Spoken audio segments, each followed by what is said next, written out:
Yeah, so we're required to record all the lesson portions of the classes. So I'll be doing that and I'll be posting it on my YouTube channel. And if you just go to youtube.com and type in Carissa Luminez, all my videos will come up, and this will just be abstract painting and it will have the date. So if you miss class or if you want to review the lesson again, then you can check that out. So, hello, Renee. Welcome. Hi, Carissa. How are you? Good. Nice to meet you. Have I had you before? I don't think. Tuesday.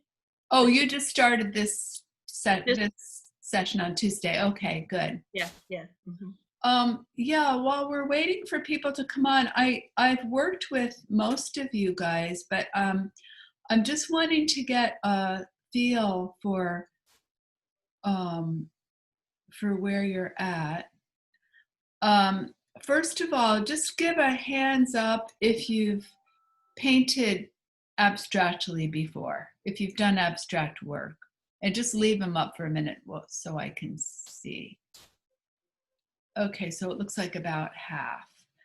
How many of you work in watercolor? Okay. And how many of you work in oil or acrylic? Okay, so it's like about half and half for everybody. So, hi, Ellen. I'm just greeting everybody. Welcome. Um, so, in this class, I know some of you have worked realistically before with a little bit of abstract. Some of you have been painting primarily in abstract. So, we do have all different levels and a wide range of mediums. So, in this class, you are welcome to work in the medium of your choice. Um, so if you want to stick with what you know and keep painting in that medium, then that's totally fine. If you want to branch out into a different medium, then that's great too. I'm going to be working in both and try to present you with techniques for both mediums so that you can increase your range of options for painting. So when I was sitting here waiting to come on, I was reading this class is fairly new to me. I took it over in the spring when we went online for Jill Sattler because she didn't want to do the Zoom. Now she is doing Zoom, but I had a number of people ask me if I was going to be teaching this again, and I ran it by Ken, and he put it in the schedule. So it's fairly new to me, but I think for the first time I actually read the course description this morning. And in the course description, it says, special emphasis is placed on the social interaction and critical thinking aspects inherent in group studio arts classes for the older adult. And then it says, peer critique is utilized to maximize social interaction and encourage problem solving. So this is really the only class that I teach where there's such an emphasis on dialogue and sharing and talking and dissecting and analyzing. So I really want to encourage that. And I think, in particular, abstract painting lends itself to kind of mental thought and breaking it down because the definition of abstract is non-representational or not real. And anytime that you're getting away from something that you can recognize as being real, then it is going to kind of evoke curiosity and wonder and imagination and thought about it. And even though abstract painting can and is actually very kind of can be really visceral and emotional and feeling toned. It's also it also goes into the intellectual realm a lot. So we'll be really kind of approaching it from that point of view and really kind of thinking, and it'll be good. And I think what you'll notice is, the more you can develop your realistic painting skills, the more it helps um, elevate your abstract work. And also, the more you can really successfully paint in an abstract way, the more it can really be a boon to your realistic work, because you really get into the compositional elements and the color elements and the shapes, and you're really getting into all the aesthetic elements of it. So it's a great media. It's a great genre, and I love abstract work. So let's see. So how the structure of the class, how we're going to do this is that for the beginning of the class, I will introduce, so you all got the syllabus, and I've chosen a different topic for each class. And some of them are more vague than others. Some are pretty concrete. But I will, and I don't really, know what I'm going to be doing for any of these yet. I'm kind of doing them along with you as I go. I'll be a week ahead of you. And so at the beginning of the class, I will introduce the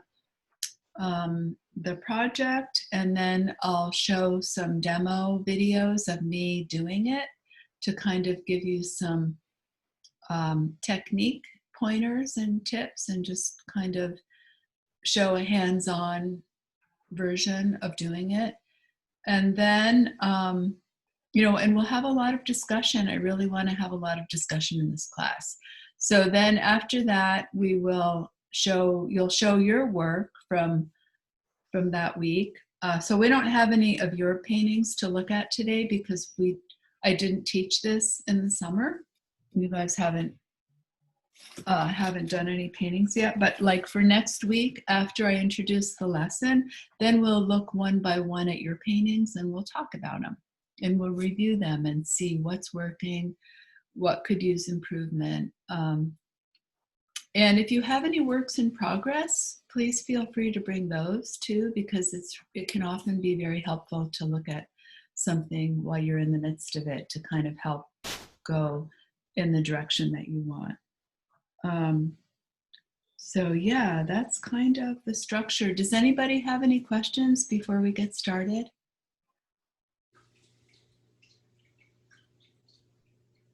Okay. I have one question, Carissa. This is Gina. Okay.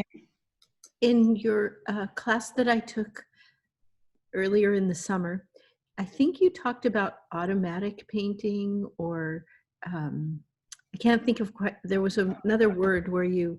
Process painting? Maybe it was like meditative painting. It was intuitive, or... That's it. That was it. Intuitive painting. Yeah. Were you touching on that in this class? Definitely. Oh, great. In fact, today's project turned into an intuitive painting. I didn't intend that, but we're going to be doing definitely intuitive painting in here. I hope that's a good thing. Yes, absolutely. Okay. All right, great. I'm going to go ahead and mute you. Yeah, I'm kind of in that mode right now. I think, with the quarantine, with everything that we're going through right now, I'm feeling a lot more. There's just more like feelings and emotions, and things going on that need to be processed. And, how I do that is through my painting. And so my work has definitely been going more in that direction lately.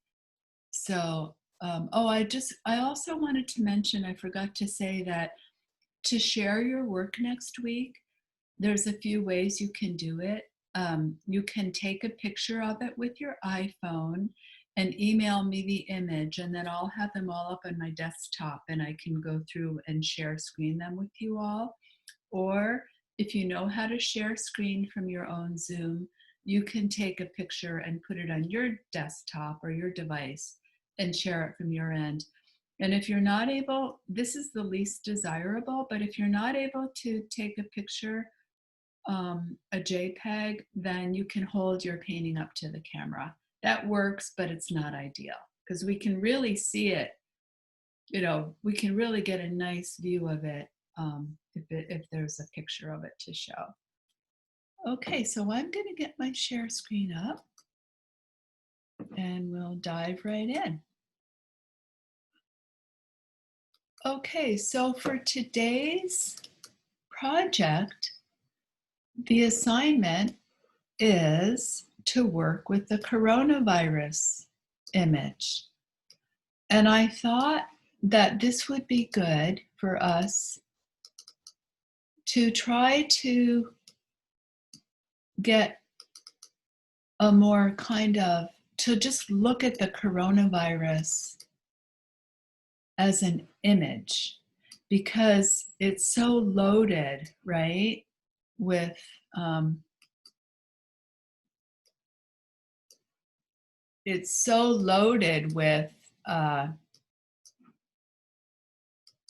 emotion and basically fear.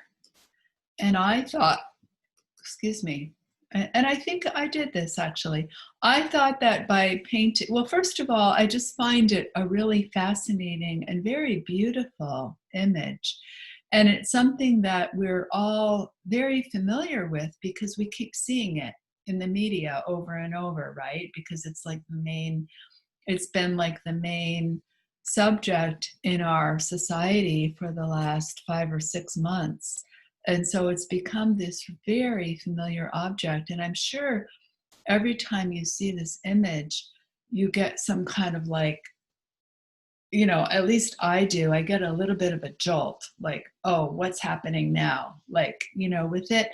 And I thought that it would be really good to just kind of break it down in a visual way. But also, I just find the shapes and the colors kind of intriguing. And you can see there's different, depending on how they shoot it, there's different ways that it gets portrayed. This image on the right is actually the antibody for it. So this one on the right is the antibody, and I just think it's so beautiful. I think that's the antibody from what I remember. So I got these images. If you just go to googleimages.com and type in coronavirus, then you'll get a bunch of different images to come up to choose from. I made the mistake of looking at all of these when I was painting. I think I would have been better served to hone in on just one of them. But if we look at these from an artist's view and just kind of break these pictures down into like abstract photographs, they're quite successful.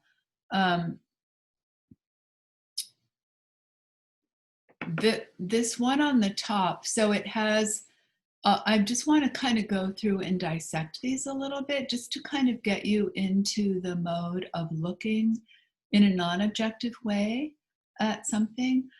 And I also just wanted to say too, I meant to say this at the beginning, that when we work in an abstract way, it's always a good idea to have at least some semblance of something that you're wanting to portray, even if it's just a fleeting you know,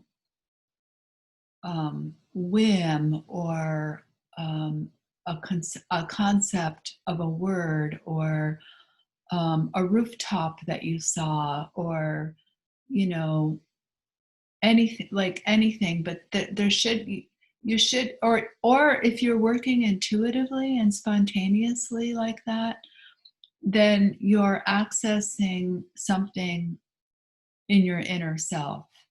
But to kind of hone in on that and at least put some kind of a label on what you're painting, then you won't be floundering and all confused and kind of like, you know, blundering your way through. You'll have a little bit more of a direction and guidance, which I think is important in abstract work because it's super easy to get waylaid. I mean, that's the excitement and the fun of it, is that you can go on these excursions and go wandering around and go outside of the box and go into unfamiliar territory. But it can also lead to total and complete and utter chaos where you're just making a mess and creating confusion for yourself. And it can be frustrating.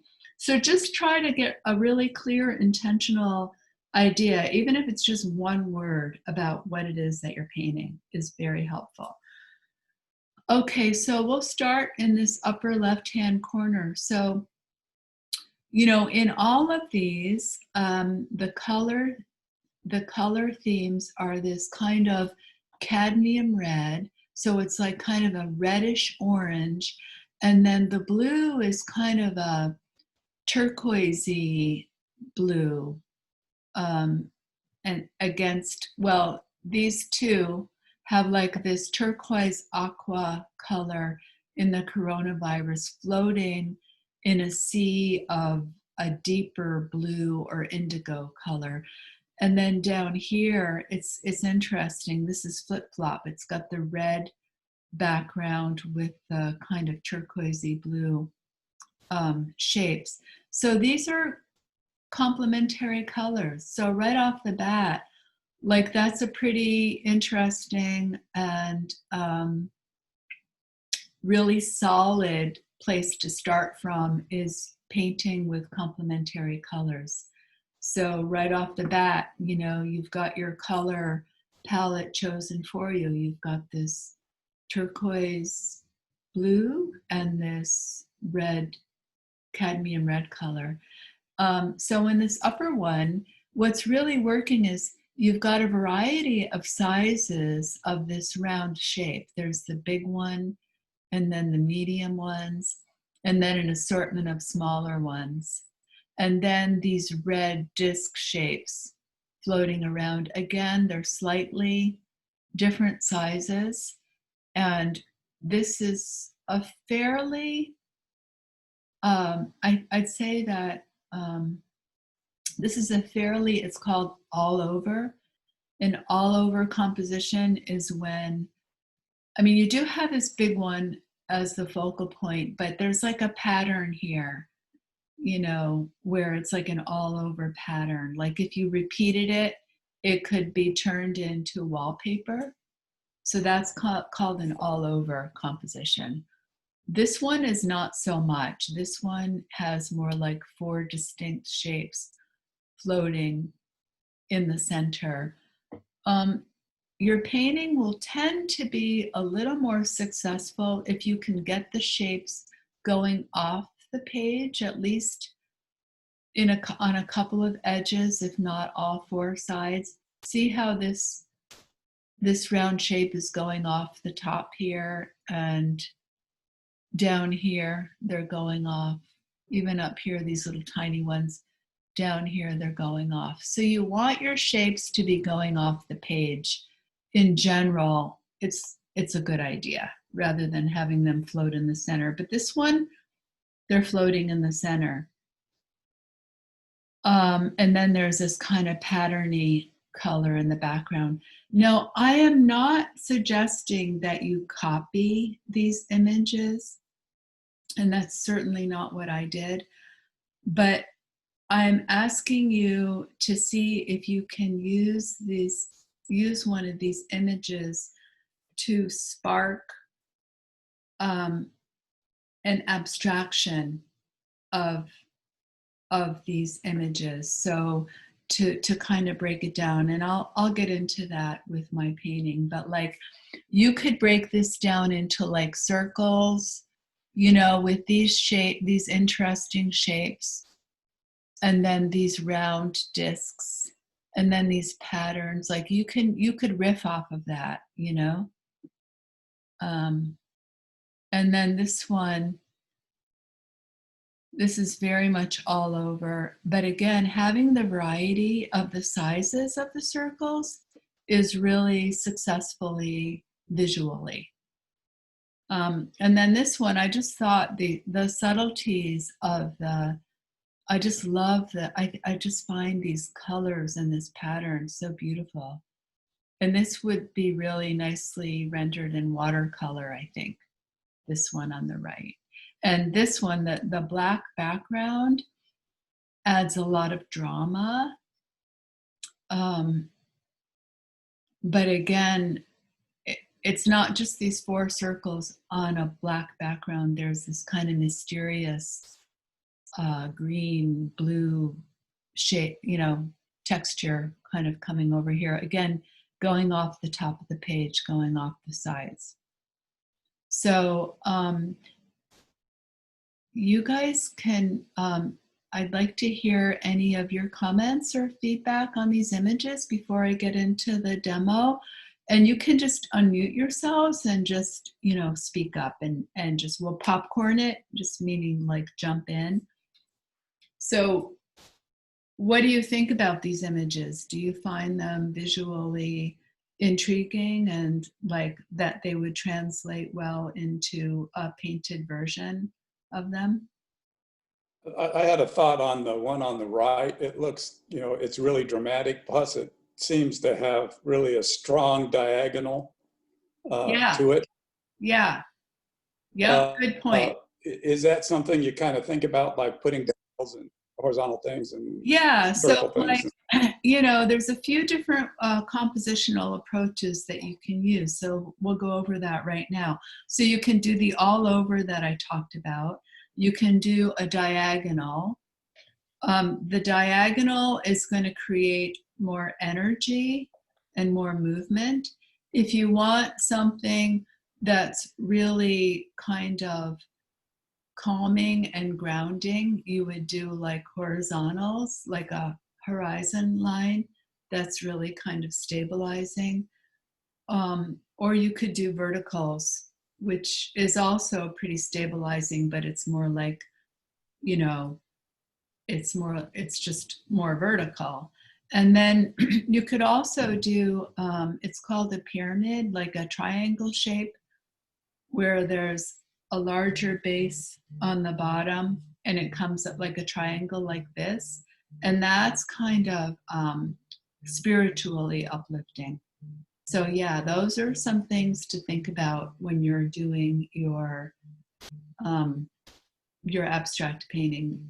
And at this point, you know, I don't really think about that as much anymore because I painted so much that it's become more intuitive. But if you're, you know, if you're newer, or if you don't have a ton, like if you don't have hundreds of paintings under your belt, then you still need to kind of really think about composition. And it depends on the kind of effect you want. I would say that the coronavirus image is not really a calming, you know, but my idea with this was for us to kind of look at this image from a more neutral, detached, objective point of view, so that it could lose some of its loaded impact on us and maybe just subdue some of the fear of it.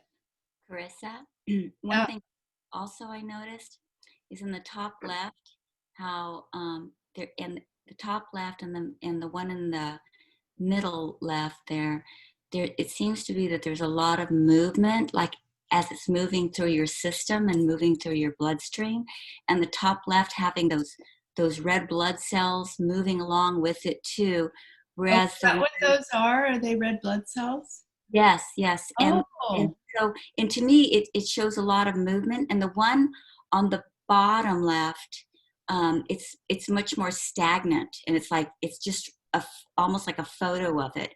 Whereas the two, the middle and the top, it's more of like a flow, like it's moving through your system. that's a good point. And can you see why the lower one is more stagnant and doesn't look like it's moving? It's well, the center one is just like popping right at you. I mean, it's almost like it's almost invading you. And also, the space up here is more spacious because it's a cooler color and it's darker, so it's receding in the background. So these are kind of more floaty. This one in particular, because of these dark crevices behind the shapes, it almost looks like they're kind of tucked in there and being held, and so they're kind of stagnant. Like that's what's happening visually. And also that red color, that hot color, doesn't recede and doesn't really give the spaciousness for this to be floating. So, Also, just looking at it too, is at the bottom, on the bottom one as well. With that red in there showing like it's a photo of the red of the virus inside of your bloodstream. It's like it's there and it's more invasive, whereas the two on the top left there, it seems like it's moving through you, and it's just gonna just creep right through you, and you won't even notice, and then you have it. yeah. I have to tell you, I've been swimming. I started swimming again at the athletic club because they've got it set up safely now. And there was this woman at the pool a couple days ago, and I don't know what her background is, but she sounded really smart. And I overheard her tell someone that the coronavirus, it does have an intelligence. And once it figures out that it's so strong that it's killing the hosts, like it doesn't want to kill the host, because then it won't have a host. It won't have somebody to allow it to live. And once it figures that out, and it's probably already happening, it's going to mutate, but it's not going to mutate to get stronger and more virulent. It's going to mutate to kind of back off and lessen a little bit in its impact so that it can keep us alive and keep itself alive. So she said the longer you can stave off getting it, even by 2 weeks to a month, it can be good because it will be less strong. So I wanted to share that with you because I think she really knew what she was talking about. Yeah, it makes a lot of sense. I mean, it's a zoonotic diseases, and diseases that are human diseases like the normal everyday flu, they just mutates enough to evade our immune systems. And that's why we keep having to have those shots every year. But this comes from a different organism, which is why we have no immunity to it. So it has to evolve that way. It makes total sense to me. Yeah. Thanks for sharing. That's interesting. Yeah, I thought it made sense too. So, okay. Any other comments on these? Do these look like images that could give you some shapes and colors and concepts to kind of work with to start on a painting?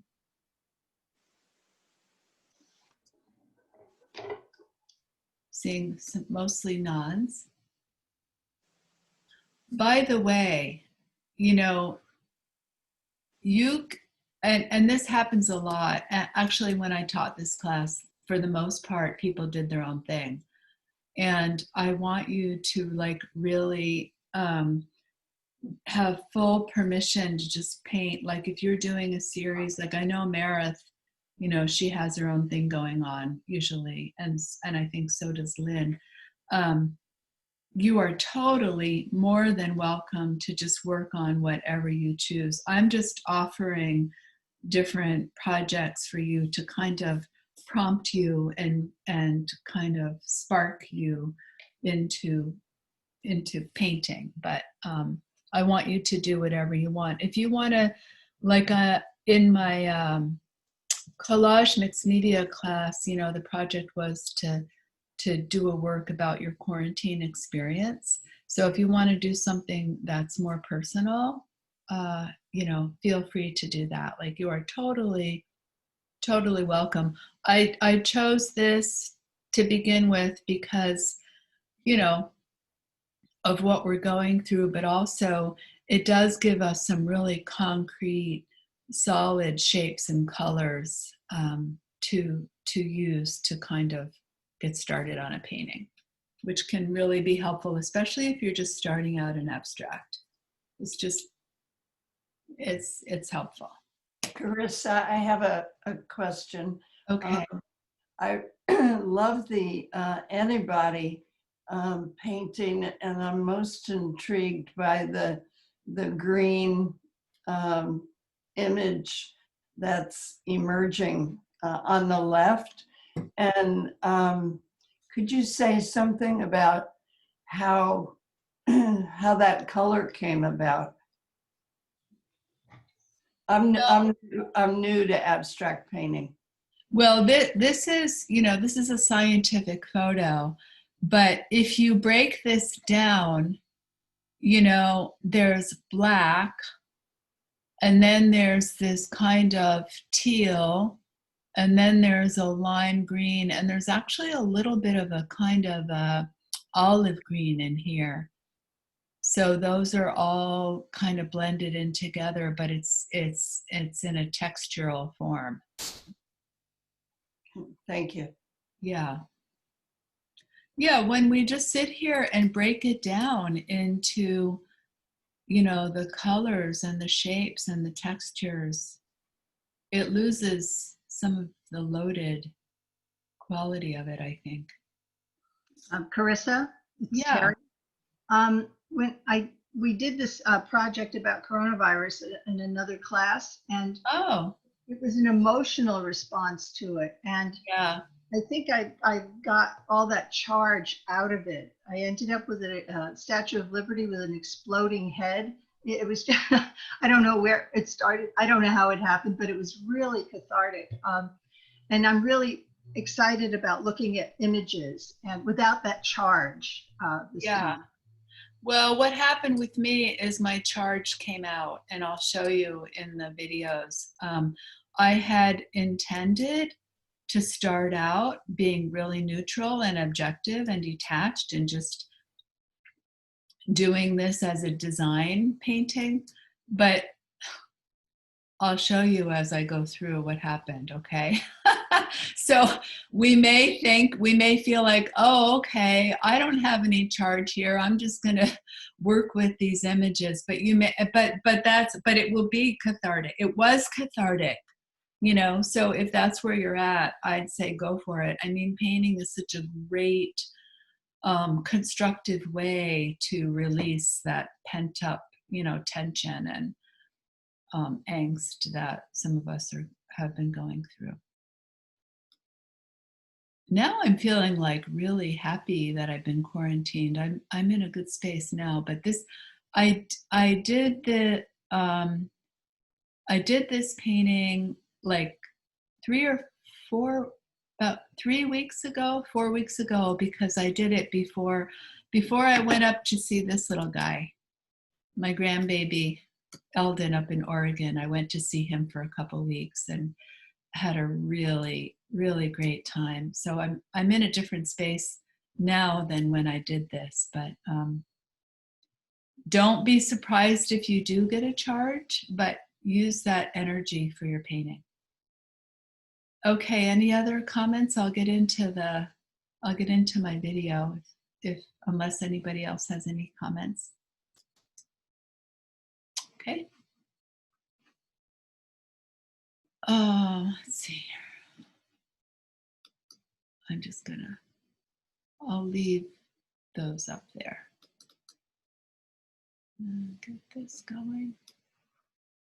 So I just wanted to show you, I know some of you have taken watercolor from me and maybe haven't ever painted with acrylic, and you might be wanting to try it. So I'm just going to kind of show you a basic get started on acrylic painting. This is a 16 by 20 canvas that I got. Michaels has really great deals if you buy packages of stretch canvas. They're really cheap. It was just a few bucks each. And it's all primed, you know, it's all gessoed and ready to go. I'm using, this is the Amsterdam brand, is a high student quality. It's a student quality, but it's high level student quality. I got those at Art Essentials. Golden is really the best acrylic paint. And then this is a gel medium. This is a matte medium. That's what you use as your your solvent to water down your acrylic. You can use water, and sometimes I do that too. So I'm starting out with blue. I have a few different blues. I have a white and a black. And it's a good idea, in general, it's a good idea to include white and black in your palette, because that way it will help ensure that you get a good value range from lights to darks. For my palette, and you'll see this as I get going, I like to use, I have these scrap pieces of Masonite panels that I've just put a light coat of gesso on. And I like to squeeze my paint out onto that. And then, because sometimes you'll end up liking your palette colors more than your painting. And then that way, because you're not really thinking about it, it's just really, you know, really truly is spontaneous painting.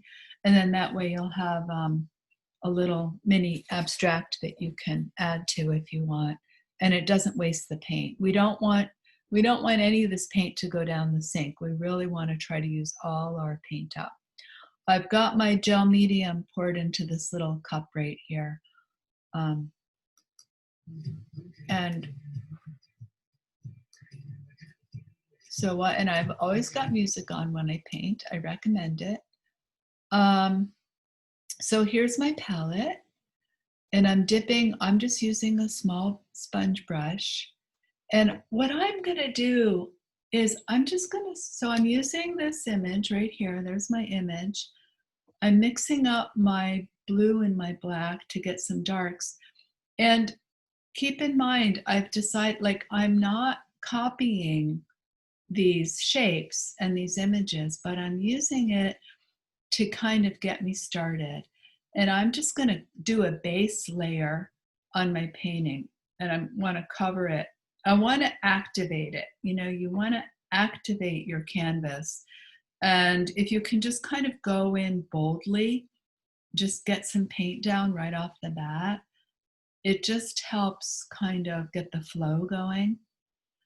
So you'll notice in this painting, it's darker on the bottom. That's a good thing. It's kind of grounding to have our darks on the bottom. And I'm just mixing up my colors. I'm working the whole canvas as I go. And I am going in a little bit of a diagonal up here from the lower left to the upper right, it looks like.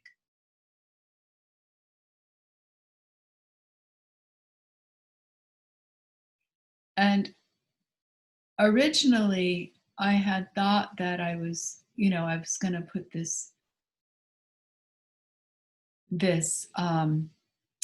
mass of color on the bottom and bring out the shapes, which I actually started to do, but then it turned into something else. But you can start kind of general with your painting, and then you refine it more and more by bringing shapes out. But the nice thing, see, I'm dipping it into the gel medium to kind of help it mix. The nice thing about working with acrylics is how it's kind of like butter, you know, and the colors blend super easily. So here's this really general circle shape, right? I'm doing these really kind of general circles in here, but it's really nothing like that. Although I am leaving this center area with the large circle is. So I'm kind of looking at this for my composition, I guess, leaving some of the circles for the round shapes. Again, having some go off the edge of the paper up here, and having a variety of sizes of them. So I'm not going to show this whole thing. I just wanted to get you started.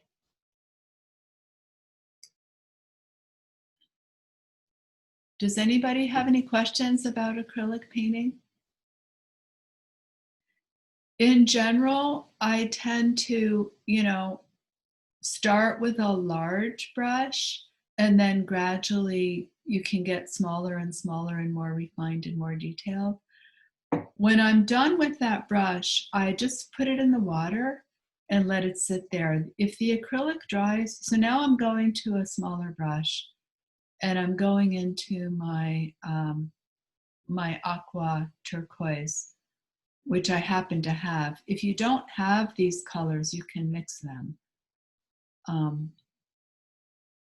To mix this color, let's see, you would start with a blue and you'd add a tiny bit of yellow and then some white. So now I'm just putting in these general lighter circles with my smaller brush. But when you're done using a brush, just throw it into your water container, because if the acrylic dries on your brush, it's going to get ruined. And that way, you can wash all your brushes out at the end. And the best thing is to try to paint out as much paint out of your brush as you can before you're done with it. Try to use it up. So I'm adding white. So you can see that I have the value contrast between my darks and my lights. And I'm just roughly putting this in. So this whole painting only took like 8 minutes. Here's some more white coming in.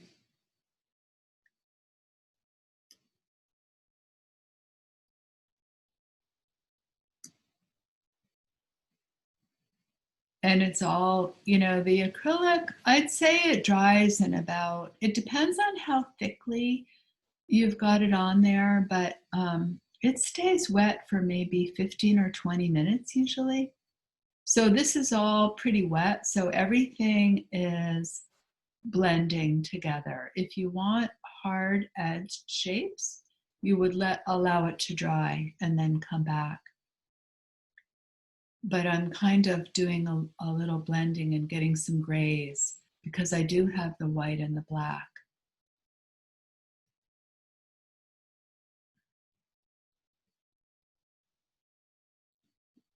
Okay. Speed this up a little bit to the end. Also, even though this is a really thin canvas, it's only, I don't know, a ½ inch, I always paint the edges, and it's much easier, you guys, to paint your edges as you go. Because, sometimes I just hang these on the wall unframed, and then you don't have that white edge. It wraps around. So go ahead and just, get the edges of your canvas. You can also do acrylic painting on watercolor paper. The heavier paper is better. The 300-pound paper is going to be better, but 140 is possible, especially if you're not going to be painting too heavily. Or you can use a Masonite panel, a board. So there's a number of different things you can paint on. So yeah, I guess what I want to point out here is, so this is pretty analogous. It's all the same color family. It's all this blue, and it's very calming. It doesn't have the red yet, but I still have contrast between my darks and my lights because I've got the black and the white. But the black and the white is very rarely ever put alone. It's usually blended with other colors. So that was my base layer that I started off with based on this upper left image. So you can see already how much I've abstracted it, right? Then I don't have any more videos. I'm just going to show you the stages. Then I went in and sharpened my edges, and I got some of these shapes coming out, like these little things. I started adding those in to kind of get a little more clarity. And I also deepened the darks. And it's a really rich black because it's mixed with the blue. So it was actually really a luscious, luscious black. Now, my intention was to put these red disc shapes in, the red blood cells. But this is what happened. So this is where I got emotional. So I had put some red on, and then it was kind of, I was lying in bed. So my studio, I have a really large bedroom. It used to be 2 rooms and we knocked the wall out. So it's just one large space. And my studio is in half of it, but it's in my bedroom. So I was lying in bed, going to sleep, and it was getting dark. And I don't know, I was going into a dark space within myself and feeling just a lot of emotions, and feelings started coming up. And I just got up and I didn't even turn on the light. I could barely see. I had my painting out. I had some tubes of paint. I started squeezing paint directly onto the canvas, and I just smeared everything.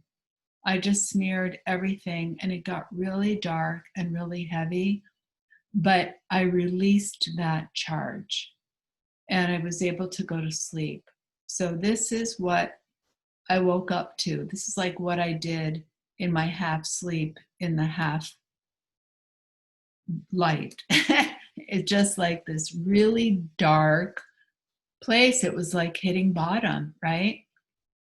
And then the next morning, I got up and I decided to bring out some lighter tones. And what's interesting was, instead of working with the red, the cadmium red, I changed my palette and I decided to bring in the pinks and the lavenders and the purples.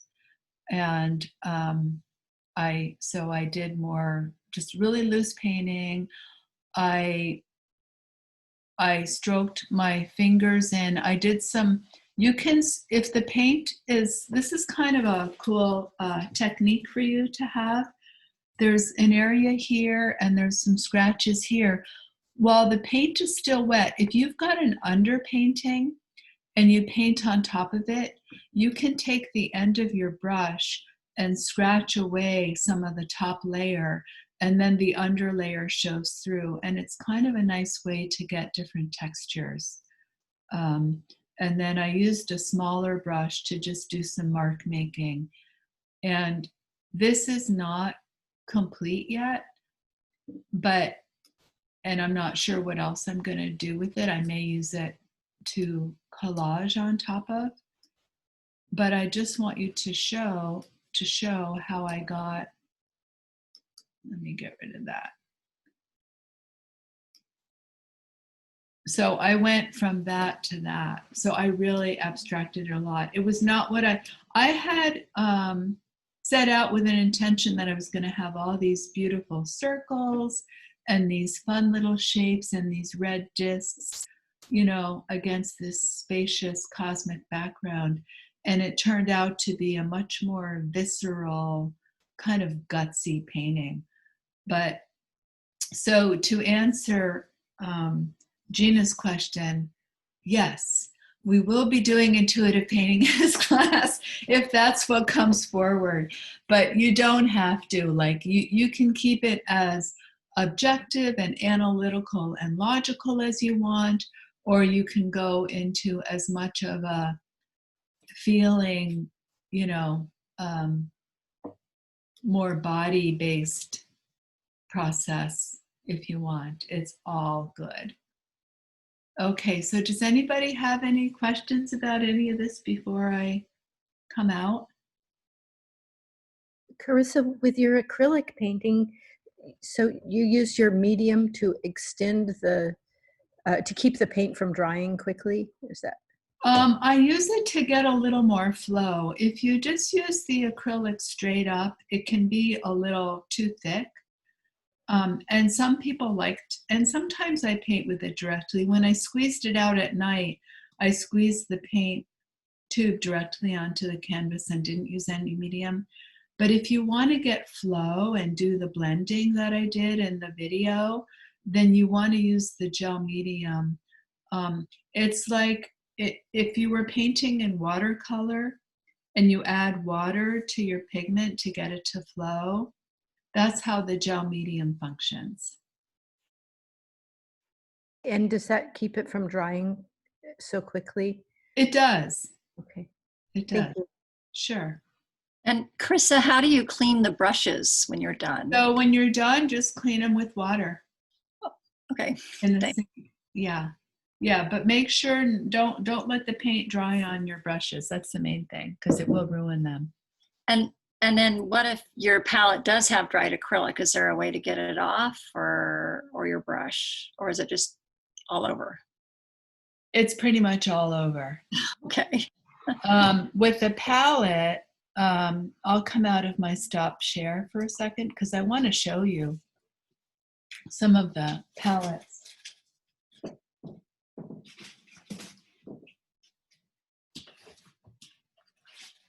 I'm going to pin my video here. Do you guys know how to pin the video? So these are some palettes that I've used in my painting. This one I actually, and you can, acrylic paint can glue paper on. I actually had some scrap like musical collage paper on, so I just kind of worked it in. But this is a palette.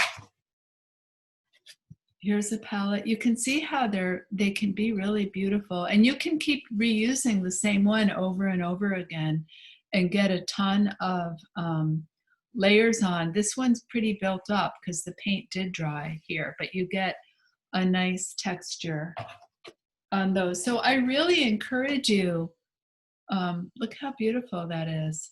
It's like when you're not even trying. And so when I'm done, what I do is when I'm done painting, I'll take my brush or my finger and I'll just take the excess paint and I'll spread it around so that it covers the whole thing, you know? And then you end up with a really, look at all these. I've got all these. These are going to be my bases for my collage mixed media. And then I'll show you some of the, these are some of the collage mixed medias I did on top of my palettes.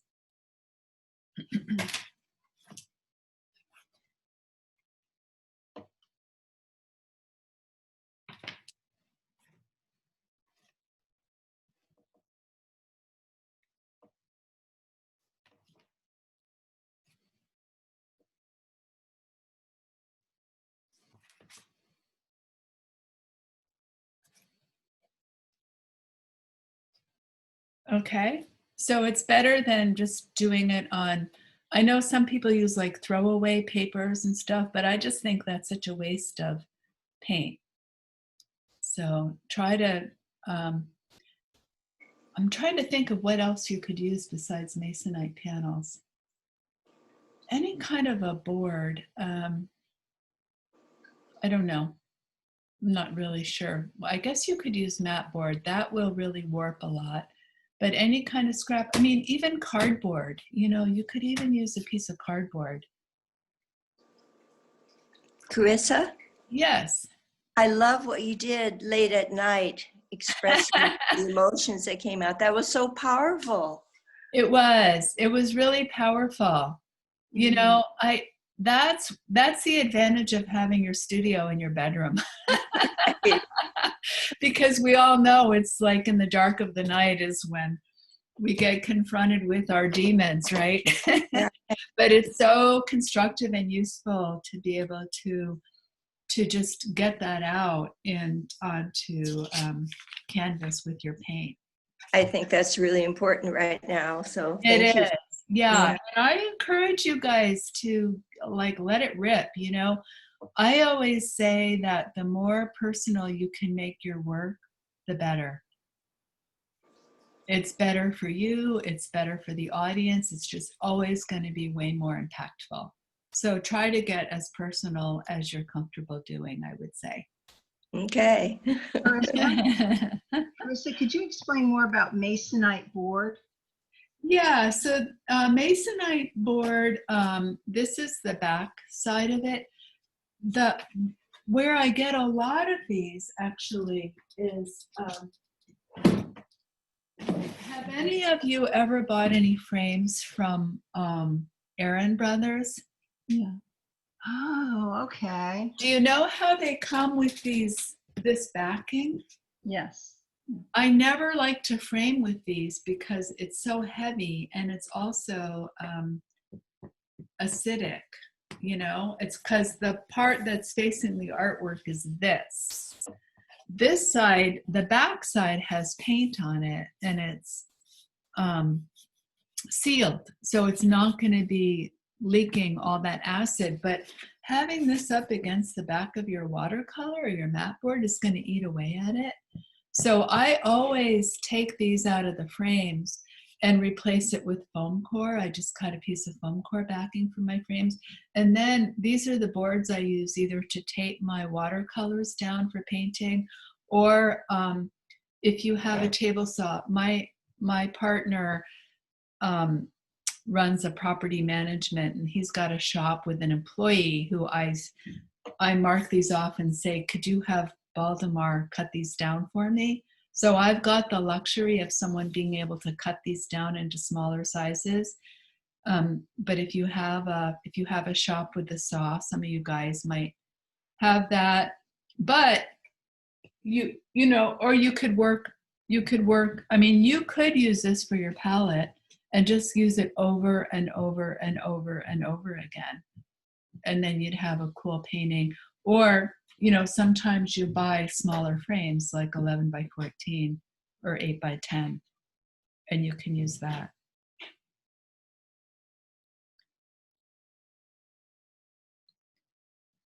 Does that help?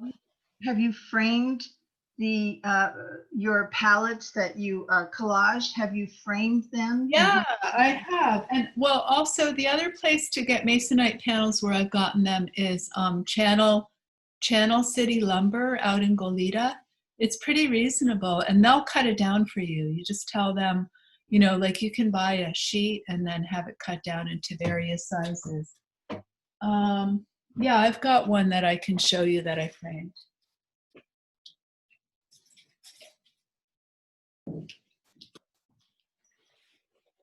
This one. So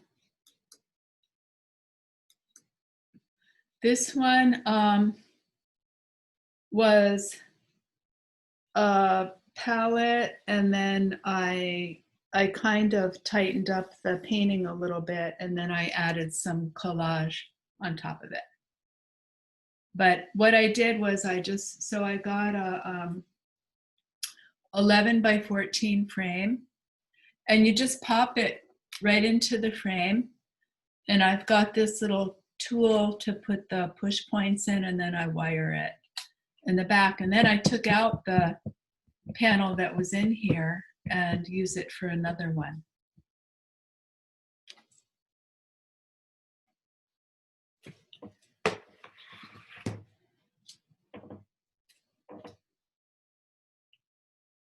You know, you could also, for your palette, you could also use a little mini canvas, you know, like a little, I've got, again, Michaels sells really good deals on packages you can get. I think these are,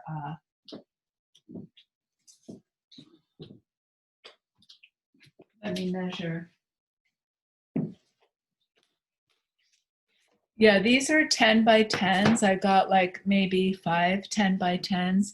You could always use these as your palette. But you'll be surprised at the great abstract paintings you create on your palettes. So it's just an opportunity not to be missed. The other thing is, if you're doing the collage mixed media, another great thing to use for your palettes is if you have an old book and you put your paint right on the paper, and then you can, when you're done, you can tear that out and it makes an interesting collage paper. Because I know a couple of you are taking that class. So that's another great thing. But just don't waste your palette paint. That's my main point. Okay, does anybody have any other questions about this or anything in general? Any comments?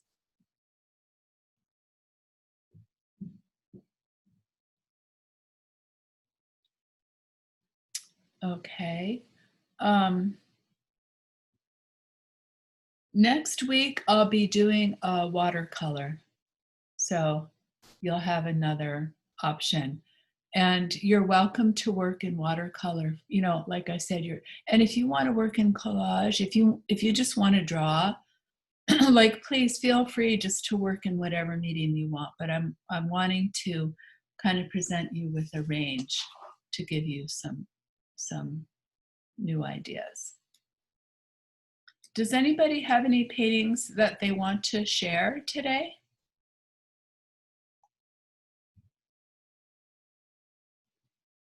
No? Okay. Well, is there anything else, you guys? Because I don't really have anything else, I think, to share with you unless there's any questions. Okay, so it sounds like we're good. Hopefully, you got some ideas and are feeling inspired and have some supplies. Is there anybody who doesn't have any art materials or supplies to work with for this painting? Oh, good. Well, it sounds like you're all in pretty good shape. Lee, did you bring your art supplies with you? You're muted. Okay, you did. Good. Okay, well, that will be a good thing to do while you're hanging out in Phoenix.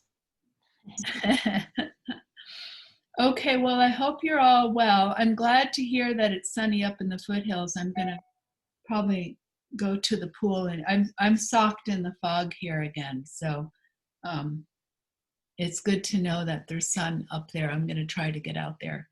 Maybe I'll take my dog for a hike or something and go get some sun. So happy painting. Have a great week, and remember to email me your images of your work, even if it's just in progress, and then we can take a look at those next week. And next week I'll have a lyrical abstract based on music. Wow. For those of you in my watercolor class, I may be repeating the demo painting that I did this week, but I also, if I have time, I'll do a new one. But you'll notice I'm teaching 5 classes, and I don't do this very often, but for a couple of the projects, I do cycle them. Sure. I overlap a little bit. So if you're taking multiple classes from me, there might be just a tiny bit of repeat, but I promise you it won't be much. And also, it can be useful to watch a video twice, right? Yeah. So. I have a question. Yes. Okay, so if we do the abstract with acrylics But then we've, like, I've got lots of things popping in my head as you've gone through the lesson. And one of the things I thought of was, after I do my thing, I want to glue on some little bits of fabric of all the hundreds of masks I've been making. Oh, cool. That's a great And idea. so what's the protocol in terms of, like, how long does the acrylic need to dry? And then what would I use to glue bits of fabric on? Use your gel medium. Okay. And as long as the acrylic, actually you can glue, you can put the fabric on the acrylic while it's still wet, and that will act as the glue. Oh, okay. But depending on how transparent the fabric is, the paint may come through. Right. Okay. So it could be a good thing too. yeah, Okay. that could be an interesting thing. But then for the top layer, you're going to want to smear on a bunch of your gel medium. Okay. So the gel medium. Yeah, so you need a layer of acrylic or gel medium on both the bottom of the fabric and the top of the fabric. And you need to use a pretty good amount. Okay. But that's a great idea to Yeah. incorporate some Yeah. fabric scraps from the masks. Battling. And you could get some Battling that virus. and you could get some really, some beautiful patterns and colors from all those, Yeah. all I've the got fabric. So I've I got think tons that's of bits great. of fabric of all the mini masks I've made. Yeah, that's a great idea. Yeah. All right, well, have fun with this. And again, if the emotions come out, just let them rip. And I'll look forward to seeing your coronavirus images next week on Friday. Okay, have a good week, you guys. Good to see you all. Thank you. Thanks a lot. Bye-bye. Bye-bye. Thank you. Thanks.